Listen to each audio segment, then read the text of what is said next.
Hey everybody, how's it going?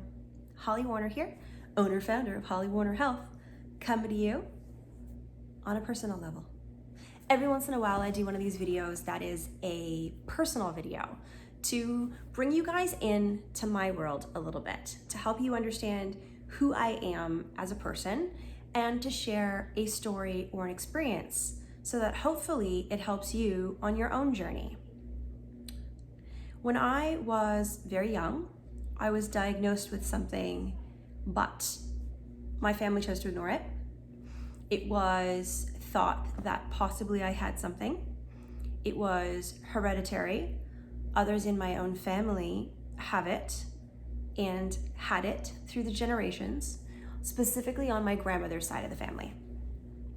As I aged, it didn't get worse, but it didn't get better. It was pretty consistent. I have a very mild form of Tourette's syndrome. I know. Most people think, well, doesn't that mean you like Twitch or you call out bad names? Fuck, shit. No. That's what you see in Hollywood. Those are the movies. But that's not reality. At least it's not mine. My reality is that in grade 1, I had an eye twitch. My eyes would go big and then I would blink a lot.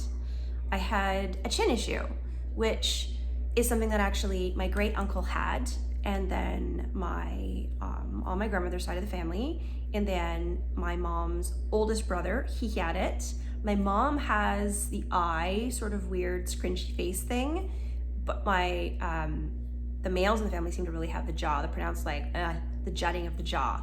So with Tourette's syndrome, I mean, for me, I was young, like grade 1. So they say between the ages of like 6 and 18 is when it's most prevalent that you see these things happen. At least in my case, that was the truth.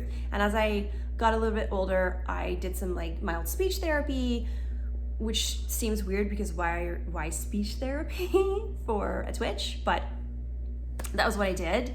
I concentrated a lot on not twitching. When I'm tired, it comes out more. If I'm stressed, it comes out more. Like anything else, that's pretty normal.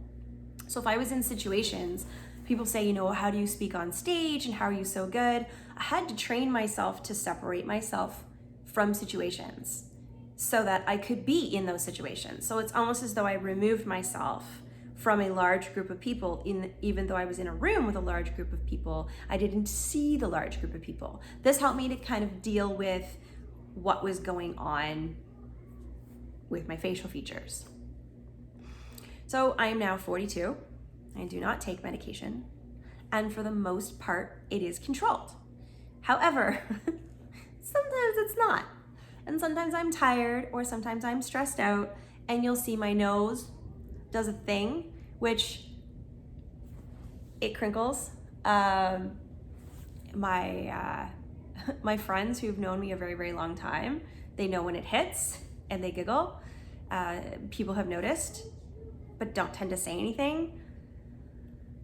Very few people really know about my diagnosis. They may know that I have a twitch or they see something, but they don't know why or what it is. I've told very few people in my life. So the very, very few people that are close to me, they know about this. They know about the diagnosis. And I don't like talking about it because when you say it out loud, when you have an actual diagnosis, it sounds worse than it really is.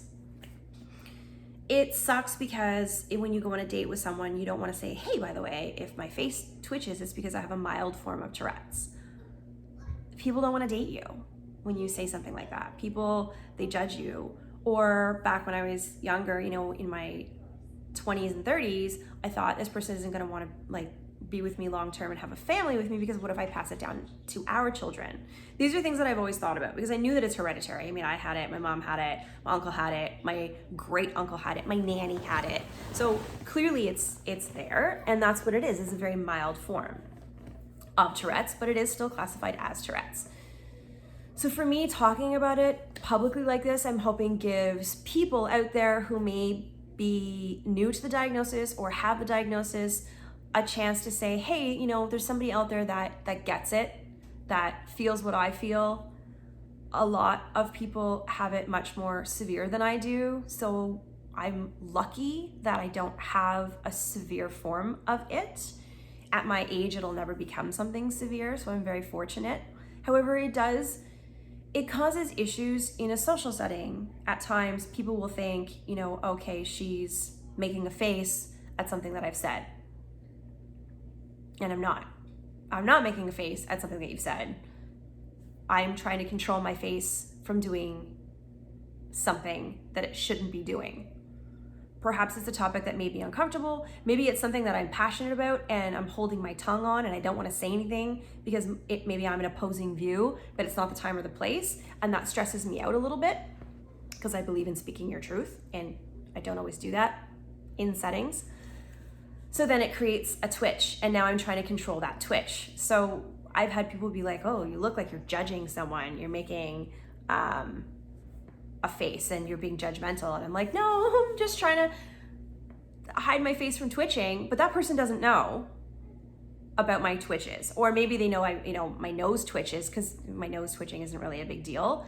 But they don't understand that I'm trying to stop my jaw from doing something.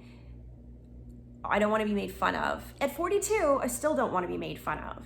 I don't like to be teased. It's not funny. And there's some mean people out there that do tease you. I've had people come up to me and be like, hey, what's up?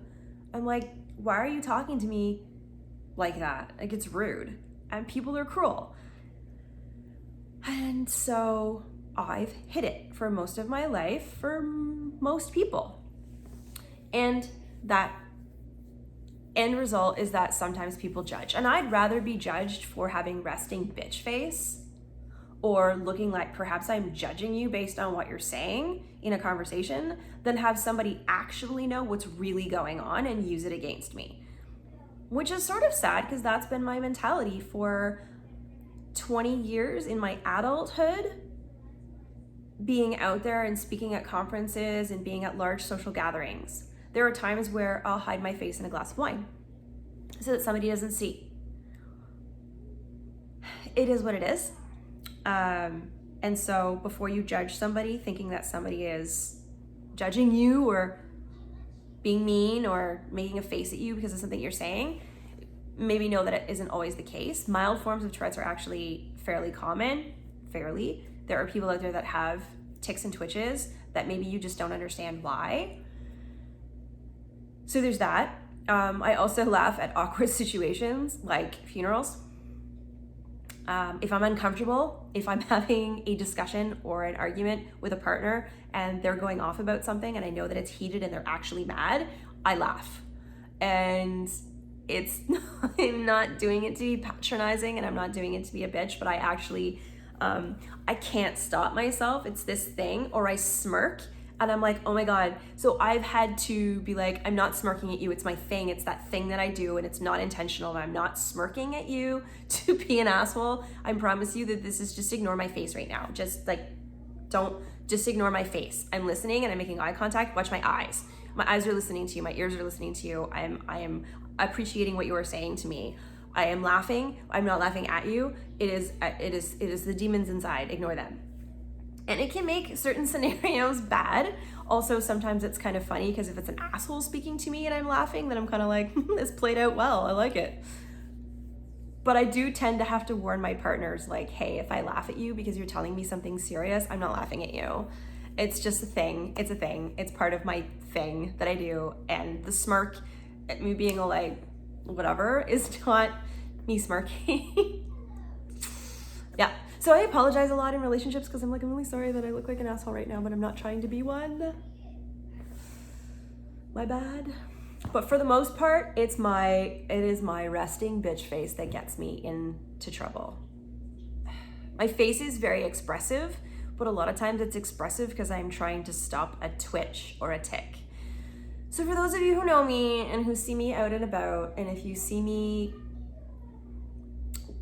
watching a speaker on the stage and I have a face that you're like, oh, I guess she doesn't like what she's hearing this speaker talk about, it's not necessarily the case. It might just be that I'm tired or I'm a little stressed and I'm trying to stop a twitch or a tic. And that's all it is. And my nose one seems to be a lot more prevalent over the past couple of years. And I don't know if that's maybe a hormonal thing or what, I have no idea. But I do notice that my nose twitches more. I've had it brought to my attention where someone was like, hey, oh, and if I'm not telling the truth about something, I'm like Pinocchio, my nose will actually like twitch. It's really fucking weird. So if I'm like moving my nose around and stuff like that, sometimes it's a tell, which is why I could never play poker. Like literally, I would not have a poker face. I'd be so bad at it. So are any of you who are suffering from anything out there like this, I would love to hear from you. I would love to hear your experiences and what you've done that has helped you, and what I can do to help you and how I can be there for you, because I get it. And it's hard. And I see you, and big hearts out to you, because for those that have a more severe form of it, people can be cruel. People can be fucking shitty. I get it. So share your stories if you want to. Don't if you don't, that's fine too. But I would love to hear them. And thanks for listening. You guys are awesome.